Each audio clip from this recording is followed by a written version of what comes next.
Einam žemyn. Žemyn. O, Atsargiai.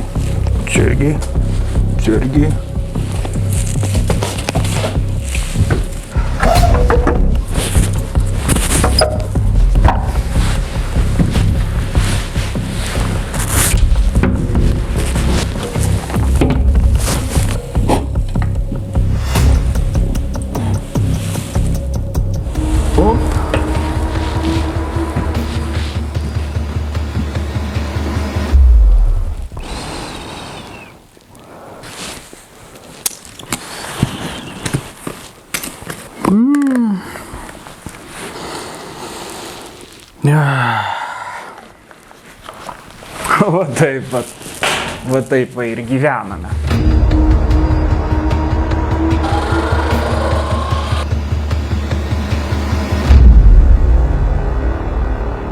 Čia ne kokia pramoginė laida, čia laida išgyvenk, jei gali. Tokia čia turi būti laida. Blin, nes matai, dabar yra toksai dalykas, žmonės nueina į Iškilą. Į Iškilą nueina, prisipirkia į bėjų šiukšlių visokiausių žaisliukų ir jie galvoja, kad jie išgyvena. Iškilos būdu išgyvena, yra survive, amerikonų prisižiūrėję, bet su realiu išgyvenimu tai nieko bendro neturi, tie pjūklai ant grandinių neturi nieko bendro. Džintas sirenas, čia nesigirdėtų sirenas. Na, aš čia negirdėčiau sireną, man atrodo. Gerai, o randamės mes randamės 1970 metų statybos Rūsyje, civilinės saugos slėptuvės pastate, giliai po žeme, sienos 50 cm storio.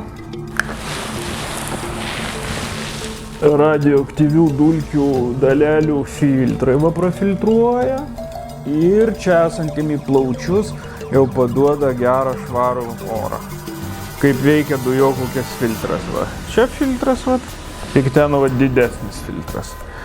Va. O šnekant apie filtrus dujokūkės ir apie kas veikia, tai va puikus pavyzdys, šita dujokūkė kainuoja 200 pinigėlių, va tokia va dujokūkė kainuoja. Tai va dabar įsivaizduokite, kaip paprastam žmogui pasiruošti. Pasiruošti kažkokiai tai nenumatytai preppers, jie save vadina. Nu, mes kaip save galim vadinti išgyventojai, pasiruošėjai, nežinau, kaip nori, taip vadinkite, gal vadinkit labiau turėtojais ir bus paprasčiau. Arba įsigyt linkusiais, o dar geriau. O įsigyt reikėtų, nes gali atsitikti, nepaslaptys, kad gali atsitikti taip, kad prireiks kažko tai, o nebebus parduotuvėje. Reikia pasakyti paprastai žmonėm.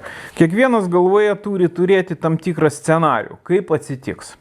Kaip atsitiks, iš tikrųjų niekas nežino, bet gali turėti spėjimą.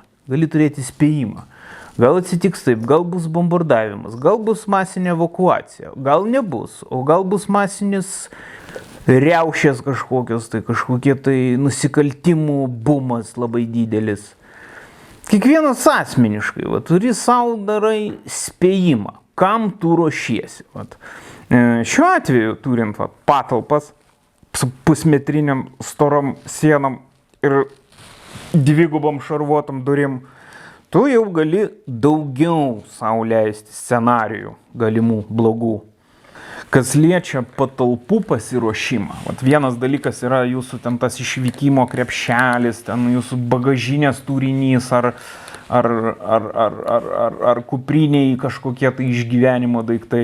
Tai čia yra vienas dalykas. Kitas dalykas yra išgyvenimui skirtos patalpos. Tipo. Tai pirmoje eilėje, jeigu pas jūs nėra galimybės filtruoti užterštą orą, tai net degantis plastikinis maišelis už sienos, už durų, jum jau kels diskomfortą. Nes daugam gali atrodyti, kad labai sunku čia sukti.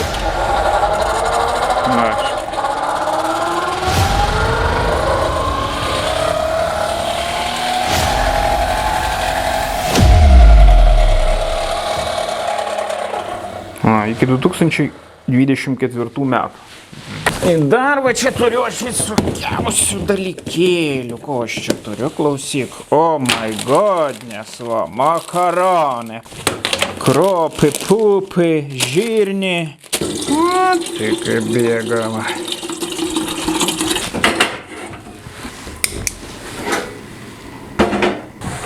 200 eurų. Preliminariai. Žinau, kiek tiksliai. Gal dabar, kai jau bus reikalas jų įsigyti, jos ir 300 eurų gali kainuoti. Bus ta pati situacija, kaip atsitiko Lietuvoje su popieriniam kaukėm. Kai antrą karantino dieną jums praneša per žinias, kad kaukių nėra. Tai gali būti ir taip. Tai va, dujokaukės komplektacija. Stiklas veido panoraminis. Ir va šitas va filtras, jį galima nusipirkti, darbo saugos rūbose galima nusipirkti, toksai kainuoja 28-30 eurų, o toksai va filtras. Dabar aš parodysiu biudžetinį variantą, biudžetinis variantas yra, o toksai va dalykas yra. Tai jis yra Tarybų Sąjungos gamintas, GP5 dujokaukė. Graždanski противогаз 5. Tokia kainuoja turgui arba skelbimuose kainuoja nuo 5 iki 15 eurų priklausomai nuo būklės. Vat. Bet kadangi jos jau yra pasenusios morališkai, dvasiškai ir visais kitais pasenimo būdais yra, tai vat yra labai geras lifhakas. Vat įmat šitą va filtrą už 30 eurų. Ir va taip darote. Hop, hop, hop, hop, hop, hop, hop, hop, hop, hop. Va šitas va 70 metų senumo dulkes prapučiate ir naudojate sau puikiai dujokaukė.